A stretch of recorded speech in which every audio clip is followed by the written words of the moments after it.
Today's guest is Michael Scott Cohen, the co-founder and CEO of Harper & Scott, a creative agency that is redefining what branded merchandise can be. Since launching in 2014, Harper & Scott serves amazing clients: Netflix, Chick-fil-A, Spotify, Sephora, countless others. The stuff that these guys put out and create is unreal. It's not a traditional swag company, and I thought our conversation was awesome. I learned a lot, and I think you're really going to enjoy this one. It's been forever. It's been like, how many years? 9 years since I met you? When I received your email to connect, I actually looked back on it and I think it said like November 2016.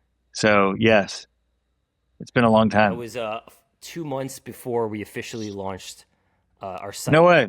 So yeah, we Wow. launched And look at January you. 2017, the e-commerce site. Look at us, man. Swag.com Look was at us. launched and acquired all within the last time that we not spoke, but obviously we've been in touch. But since we first connected, that's amazing. Yeah, it's pretty Not even a crazy. decade. I'm always interested. Well, I guess we could jump in some questions, but I do want to make it feel Sure. casual. Um, Yeah. two entrepreneurs, two swag entrepreneurs. We obviously approach the industry differently, but it's amazing that in the same industry you could have success doing things very differently in terms of approach. Like, we are very much e-commerce, and you guys have taken a different angle and have become so wildly successful. So, I guess before we get into it, how did you find yourself in this industry? Like, it's not the sexiest of industries, and I'm always just curious how we all No. kind of landed here. Honestly, everybody I speak to, it sounds like we all sort of fell into it at the same way by accident. Um, I was always in sales ever since graduating school. I tried out recruiting, which was great for the 3 years that I did recruiting. I went into insurance. I knew pretty quick that I don't want to be in the insurance space. At that time, I just happened to have a friend who was in this space and needed a New York or East Coast presence and tried to recruit me. And I didn't really understand the space enough. So I kept saying no because, like, it's not a sexy industry. What's a t-shirt, tote bag, water bottles seem like they're everywhere. But then as I started learning more about the industry and how creative you can be in it, I got really excited about it and sort of just fell into it. So you joined a company that did this. Is that what happened I first before Harper I and Scott? I joined a company. I was recruited to go work for a pretty large company. I was their top salesperson for a little bit. At that time, I sort of saw white space in the market that I'm sure you see other people have seen also. 22,000 companies selling t-shirts, tote bags, and water bottles. And a lot of them, not all of them, are doing it in a very similar fashion, buying from a supplier, putting a company's logo on it. If you go to a trade show, you're pretty much seeing the exact same items over and over again with just different company logo on it. And a lot of the reason why is because a lot of these companies, at no fault to them, um, have legacy sales teams where they're paying a lot in commission, which doesn't leave a lot of money left over to reinvest back into their clients. And at Harper and Scott, we're lucky that we have some great salespeople, but we don't have a lot of salespeople. So there's a lot that we can invest back into our clients, and we do that a lot with creative. There's a pretty robust creative team made up of 3D designers, 2D designers, illustrators, rendering, copywriters, and then there's also an incredible ecom team that we just started a few years ago, building online stores for different companies. There's a China office that we work with. The account management team is pretty robust, and they're really like a customer success team. And there's like the product development, offering a lot of samples to our clients. Pretty much as that old saying of we're an extension of your team. We're able to hopefully resemble that team because Harper and Scott's funding most of that, and we're not asking our clients to fund that relationship. So we're able to still be on a similar margin, if not a little bit cheaper than some of our competitors, while still offering a lot of these, I would call them ancillary services to them. Does your clients come to you with the ideas? Are you guys like the full on agency? You're coming up with the creative, or is it like a mixture? How does the process work for you? Most of the time, we're coming up with the ideas ourselves. We work great with others. So whether it's our client coming up with an idea or one of their media agencies coming up with an idea, that's great. But most of the time, Harper and Scott's doing it. And that's fine. I mean, that's sort of what we want to do. We want to be the experts and come up with those ideas. So when somebody comes to you, let's say Wendy's is a client, or I know you have a lot of big clients like Sephora and Popeyes and all these people. So they come to you and they probably have a initial idea of what they're looking for, but you come to them and you say, "Here, I want to take that idea and we have a better idea or a bigger idea or even take your idea to life." What's the typical timeline from when you meet them to the actual delivery? Because I know with swag, we're an e-commerce site. So people come and it's like 10 to 14 days production. It's fairly off the shelf products that we've all kind of seen, suppliers that we've all kind of worked with. But I just want to kind of understand your process.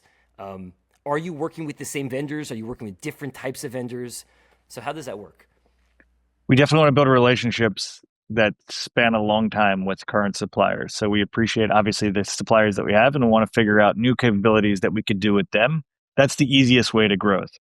At the same time, we have to always be looking at who else is out there, what new suppliers, what new technology is out there, both domestically and overseas. So we're always looking at that, and our product development team does a very good job of sourcing new suppliers. Our I would say the sales cycle in general is long. Getting a new client from start to finish can take a year to 18 months. But we work really quick on our team, depending on what the product is. If it's 600 items by this Friday for an event, we can turn that around this Friday.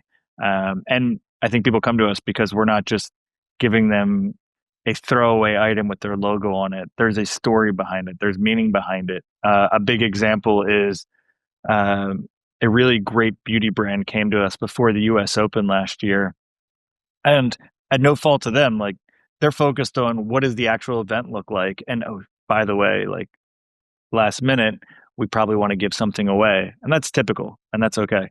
Um, so we made it seem like a limited drop intentionally. We had these crew neck sweatshirts. We designed the logo for the U.S. Open for them in a collaboration, so it made it seem like it was this capsule collection that was limited only at the U.S. Open, only during the first weekend, and it was a sellout strategy, and it went viral. It was very very well received from them.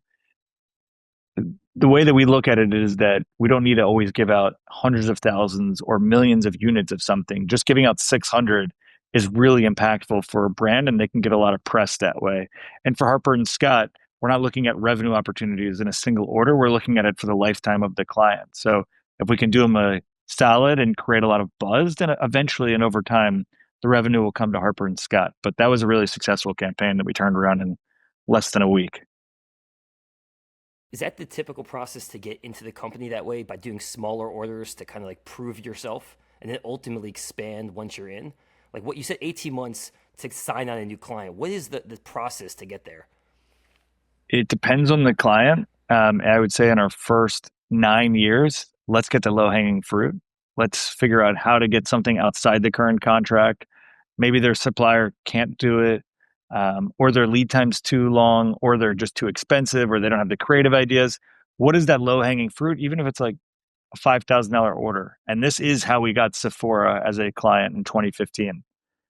We knew we wanted to be in the beauty space. That's where all the M&A was. There was a lot of action there. If we get the largest player in the space with Sephora, we can leverage that and other people will want to work with us too. Sephora is in a long-term contract. You're not getting a million tote bags each time for the first order. So what can you get? They have new store openings and they give away something at the new store opening. For us, we gave away a $5,000 order. Very small, but we got them into Harper and Scott to show them how we work, how we think, and how quickly and efficiently we can be a partner of theirs. And they loved it. So we did these like lipstick USBs in 2015. After that, it was keep the conversation going, figure out when the next RFP is coming on board. And over the next few years, Sephora placed millions of dollars worth of orders with Harper and Scott for tote bags, cosmetic bags, influencer items, and then it really helped Harper and Scott leverage that to get other people in the beauty space with the L'Oreal's, Estee Lauders, and some others that we work with. Are there certain companies that you wouldn't work with? Not in terms of like the type of companies, but the size of the company. With swag, we startups was like our sweet spot. We did have these bigger clients like Apple and Google, but that wasn't our sweet spot. We weren't, a preferred vendor usually. It's very rare that that happened. And it sounds like from your end and reading your kind of list of clients, you do become a preferred vendor. You get in the door, you're staying with them. Are there deals that you turn away that are maybe too small for you? So funny you say that because obviously my background is sales and you never want to say no as a salesperson because you're just like, wait, what? I'm going to turn on revenue? Why would I do that? I have a really strong executive team who, over the years, convinced me that saying no is actually a very smart thing so that we can focus on those bigger clients. And that was one of the most successful things we've done at Harper and Scott. There's a lot of things that we can do better, but one of the things that we actually did right was saying unless you spend $50,000 or more, you can't really work with Harper and Scott. Not because you're a small company, but we're just not set up to make you successful the way that you need to be treated. And in order to have an online store, it needs to be close to 10 times that amount. Just because I mentioned at the beginning, like how much we're investing into our clients, no matter the size of the company, we really treat all of them as if they're our largest client. So they all get access to the same amount of resources. If somebody's spending less than $50,000 a year, it doesn't make sense for Harper and Scott because we're just going to lose money on that account and they're never going to grow. And I think that's just us also having to be realistic about saying, okay, this company might be a Fortune 100 company, but over the last 3 years, they've only spent less than $50,000 a year, and they're in a long-term contract. You're never going to grow with them, or at least not in the next 3 years. Let's pause working with them to focus on the people who are spending with us. So, How do those yeah, conversations go? I can imagine it being a little difficult. Like you have a client, I can understand, if they look like a startup and they're not going to spend that 50,000 and just saying maybe we're not the right fit for you, check out somebody else. But once they're already working with you and they're liking you and you have a relationship, how are those conversations going? Of hey, I think we have to put a pause. It doesn't really make sense. I think for the most part they understand. There are some people who are a little unhappy, but I think for the most part that they understand, and in some cases they actually commit more spend to us and say, I totally understand what you're saying, and I do like working with your team. We do have this other program that we could give you, and then we can grow our business. And then once we get to the next stage, we would like to do an online store. So 9 out of 10 times, super positive. There's always the outliers, and there's always the people that want to try to convince you because we're not making somebody sign the dotted line to say you have to commit this spend to us in order for us to work with you. It's really a handshake deal and a conversation and level setting expectations at the beginning to say these are our expectations. Can you get there? And there's sometimes empty promises, but that's okay. As long as Harper and Scott's working towards focus where we need to focus our energy, we'll be fine.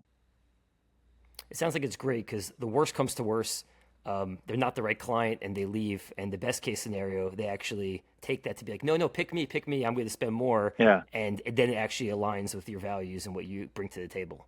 So it feels like it Something works I in can't both take ways. credit for at all, but you're 100% right. And I was so adverse to doing this. And then when we started doing it, I love it. Not because I like saying no to people, like I said, but I like pointing out to our team that we need to just spend our area of focus on the right thing. And the best thing is that our clients really appreciate it because they are getting more access to our resources and they should be because they're spending the most revenue.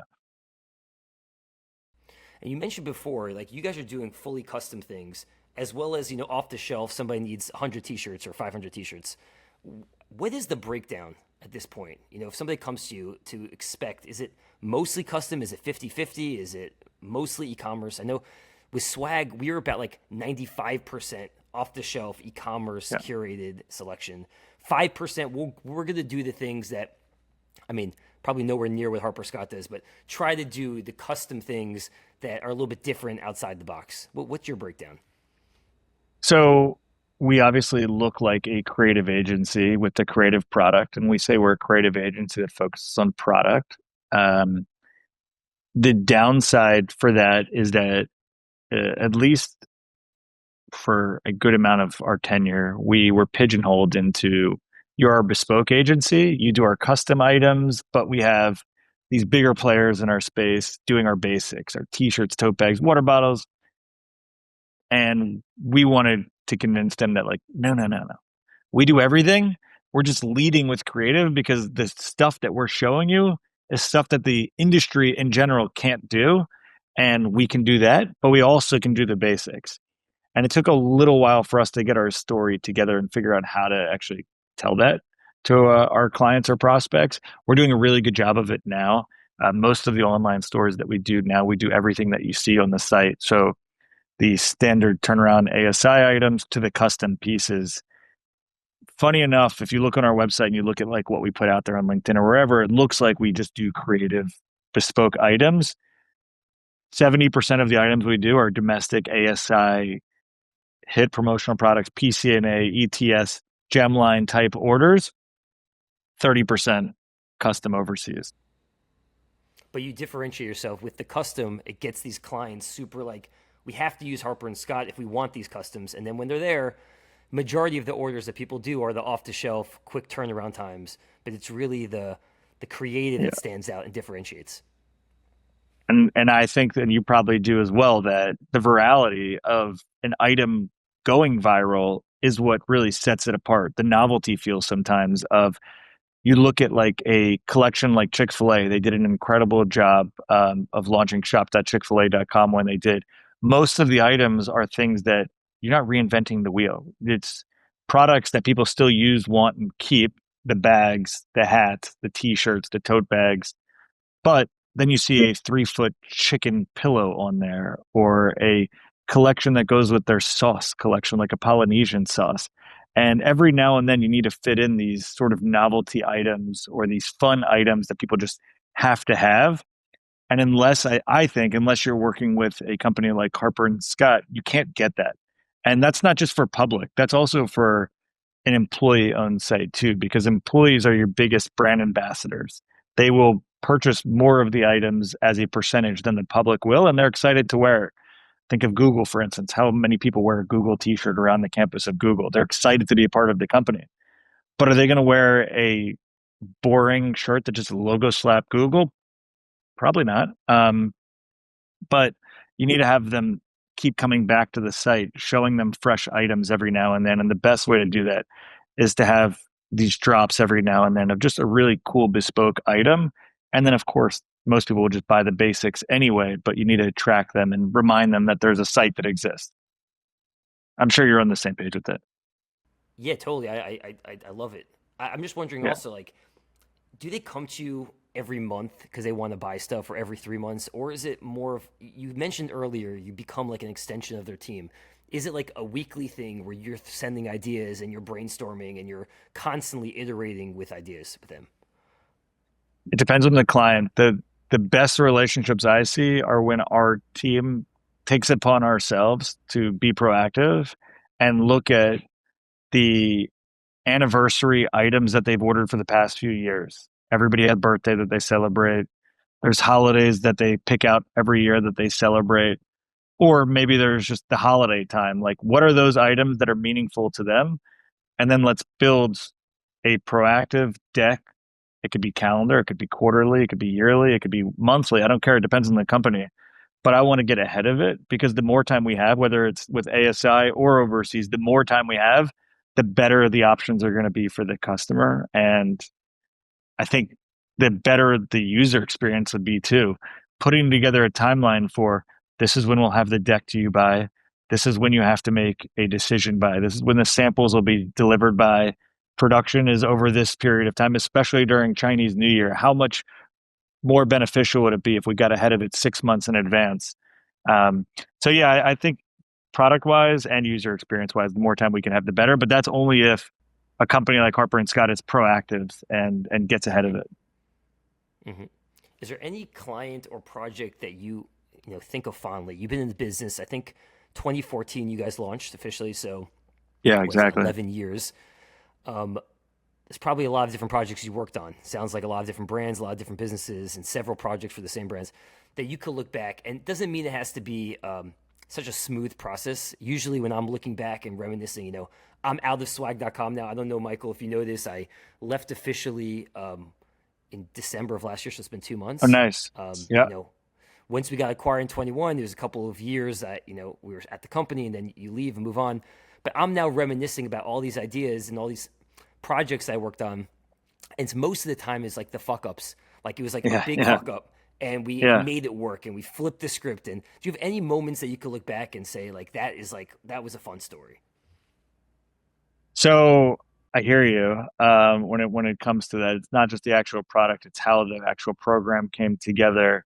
There's definitely a few, and there's a few that are meaningful for different reasons. Like winning Delta Airlines is a feather in my cap that I will forever be grateful for because I'm so loyal to Delta and have been since I graduated college. And to be a fan of the brand myself, to try to win that business for the last 7 years and for them to say no, and then finally for them to trust us as a team that we can achieve it. Like Delta in general will always go down as one of something that I'm most proud of and most proud of launching.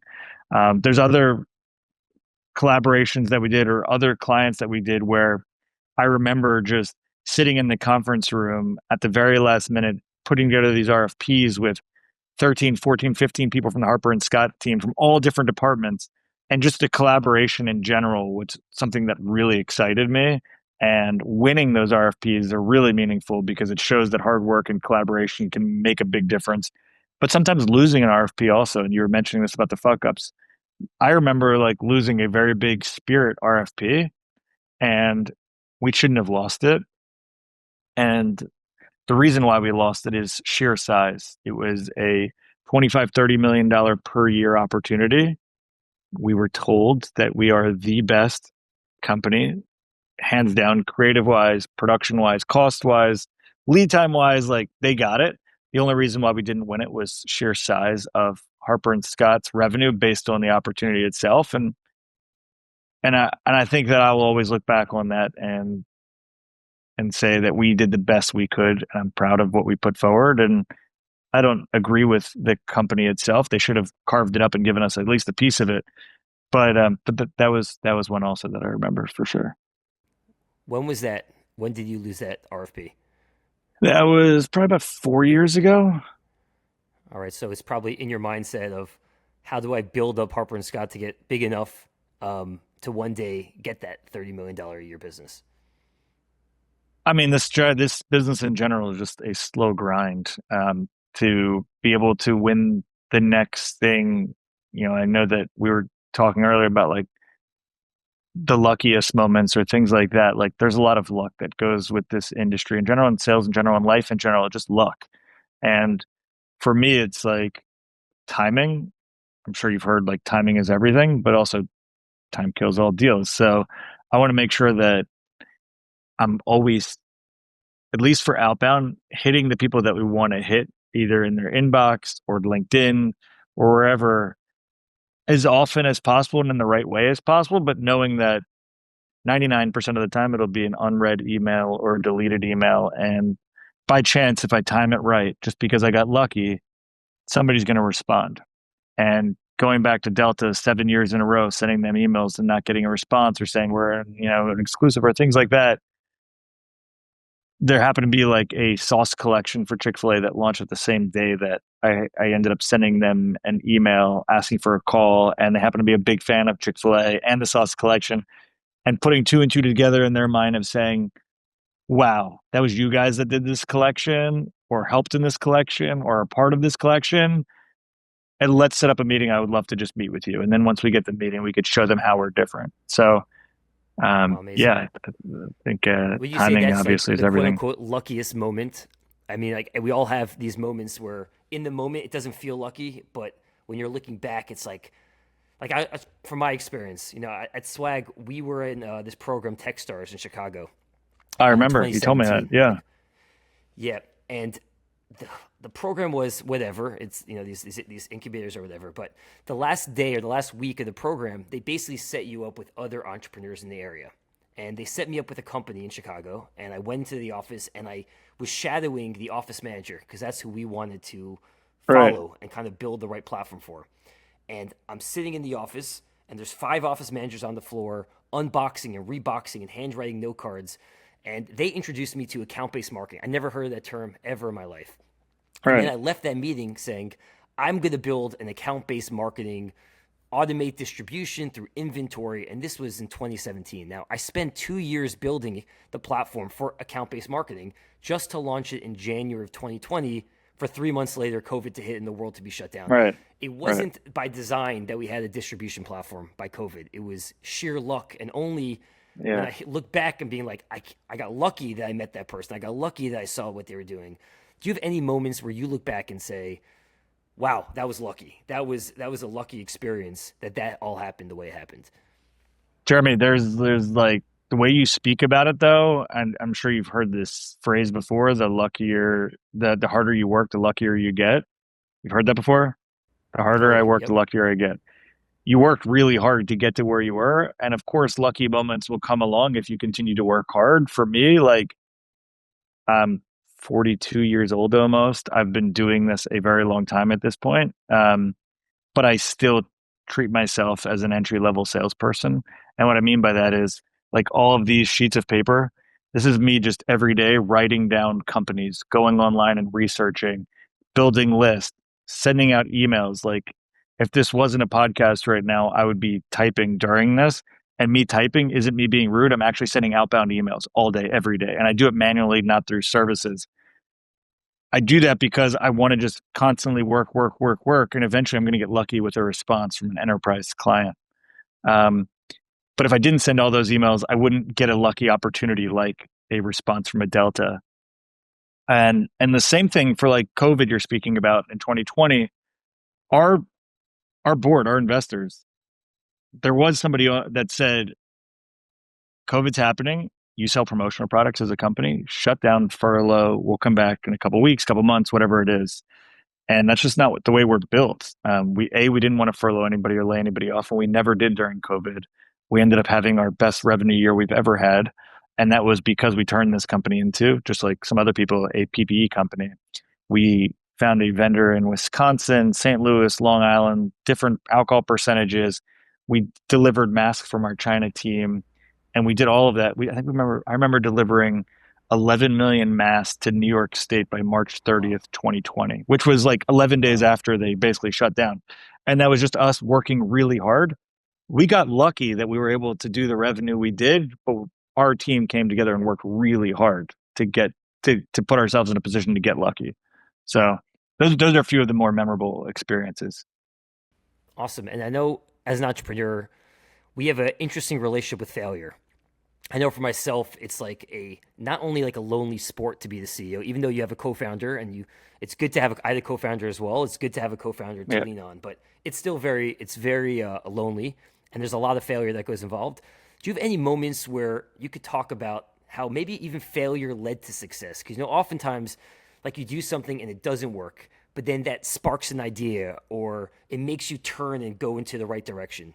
Do you have any moments where you could look back and say, wow, I was lucky that I actually failed? Because the whole point of this show, just so you know, Michael, I want to inspire the industry. There's a lot of people I that get look it. up to you, and I think they could learn a lot from people, and they say, if he did it, maybe I could do it. But people get in Yeah, their own way. So I kind of want to open those doors. I get it. It it depends on the way that you look at it. Again, like for me, I have a sales background, as I said. That's the way I always think, and that's a blessing and a curse. The blessing is that you're sort of a more positive thinking person. You love meeting people, and you're excited about that. The downfall is what you said about being lonely at night, going to sleep every night. You're like, okay, that was a great day today, but what's tomorrow going to be like? And thinking about I'm only as good as my last sale, and always thinking about that's great that we just delivered this program and our employees had a great year last year. But how do I ensure that they have a great year this year? How do I make this a great place for Harper and Scott this year?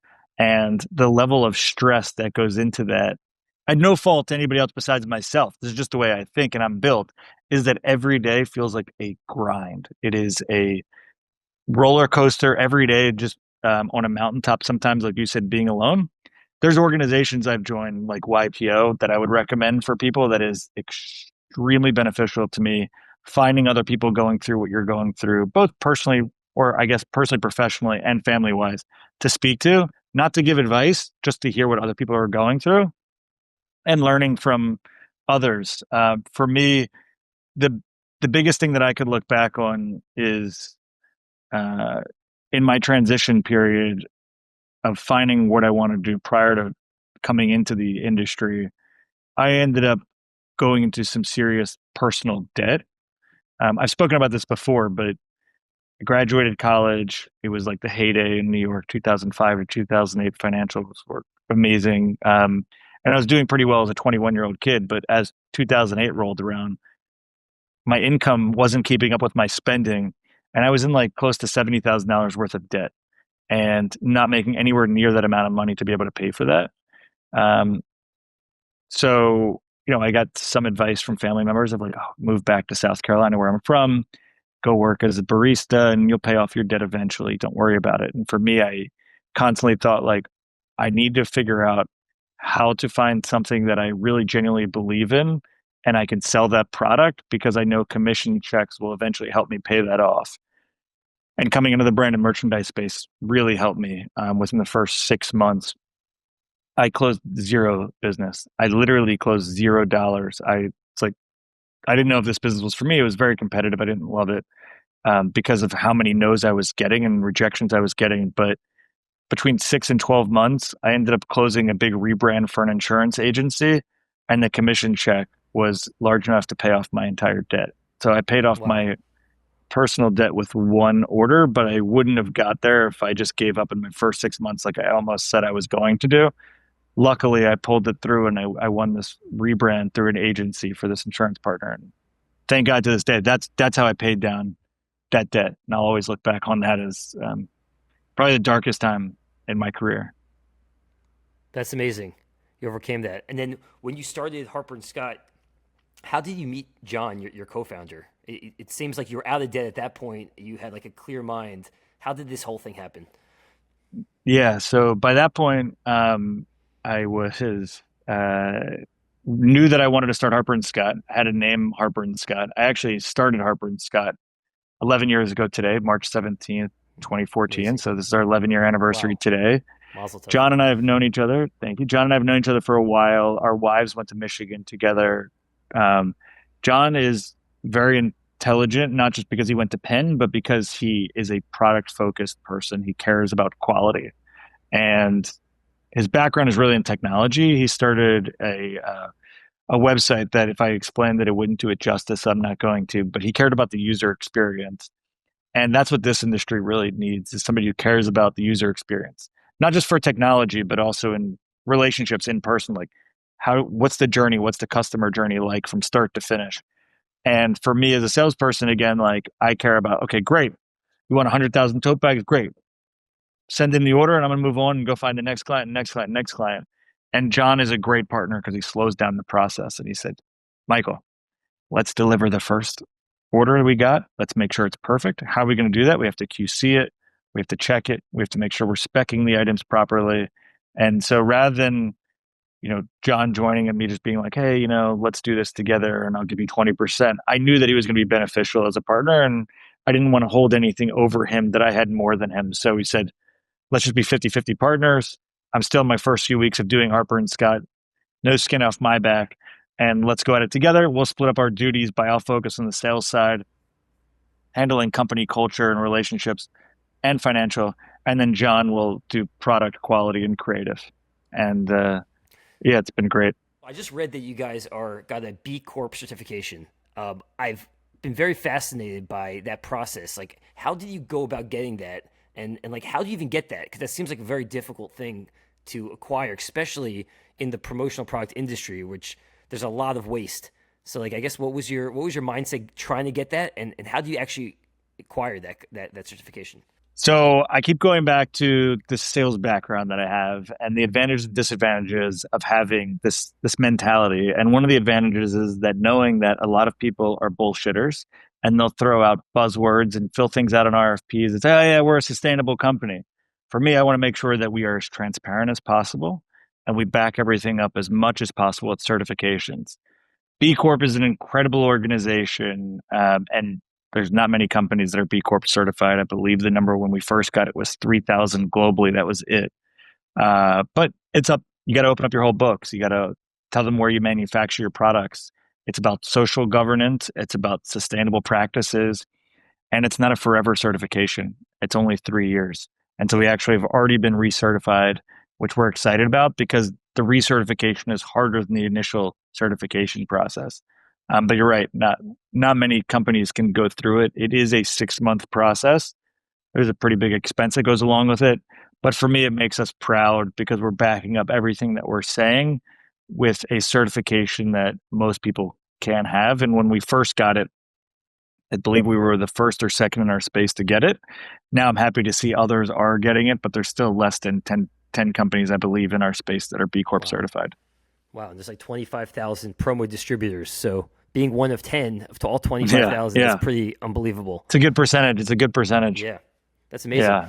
So to wrap this up, Michael, first of all, thanks so much for being here. What does the next 5 years look like for you guys? Like, where do you want Harper and Scott to be? And maybe you could throw in, I guess, your prediction for where you see the industry going. I love the industry. I love being on an airplane. I love being in front of my clients. I love our team members, Harper and Scott, and being in front of them. So I will be in the industry for a long time to come. I will also hopefully continue growing Harper and Scott as quickly and organically as possible over the next 5 years. I see it as Harper and Scott is getting all of this credibility, launching enterprise sites and enterprise programs, and we'll continue to hopefully do a great job with our current customers and grow organically within our current customers first and foremost. That's our biggest growth and opportunities with our current customers. I will see it as other customers reaching out to us, and if our bandwidth provides, hopefully working with some others on a larger scale as well. I think that we'll continue reinvesting into our own teams and growing our own teams, primarily on the creative technology and account management side, and finding new partners on the supply chain side that continue to speak to the Harper and Scott values. The overall industry at this point, it's getting, I think every industry is competitive, but I think this industry in itself is one of the more competitive industries I've ever seen. Everybody's battling to be number one, and everybody's willing to continue agree to give up more margin or more investment in companies. And at a certain point, it's not going to be sustainable for the industry. So I think that over the next 2 years in particular, you'll see a lot of acquisitions, partnerships, joint ventures, roll-up strategies. I'll also, unfortunately, see some businesses that probably will see this as too competitive industry and probably choose to do something else because it does have a low barrier of entry. Anybody can sign up and sell promotional products, which is probably why there's 22,000. So the low barrier of entry creates this competitive space. But I think that people will find that our clients are demanding more, and rightfully so they should. And most of the industry or most of the newer players in the space won't be able to keep up with these demands. Yeah, it's interesting. I keep thinking about that. Are you guys looking to potentially get acquired at some point, or is that not like what you're looking to do? You want to be just keep growing and growing, get bigger and bigger. It's funny. I gave a speech to our company like a week or two ago because rumors were spreading that Harper and Scott was speaking to people like competitors in our space or private equity. I mentioned that we're 100% transparent as a company. I will take a conversation with anybody. I always listen. I was on a call with somebody in Europe before this call today. I just always want to see what's out there. And at the end of the day, I will always do what is in the best interest of our employees and our customers first before doing anything. So whether that's Harper and Scott acquiring other companies or Harper and Scott becoming powered by a larger player, as long as it makes sense and is in the best interest of our employees and our customers, I will always be open to it. Awesome. Well, Michael, thank you so much for joining me. Great to see you again. It's been a long time, and keep killing it. You guys are doing an amazing job. Thanks, Jeremy. Great seeing you too, man.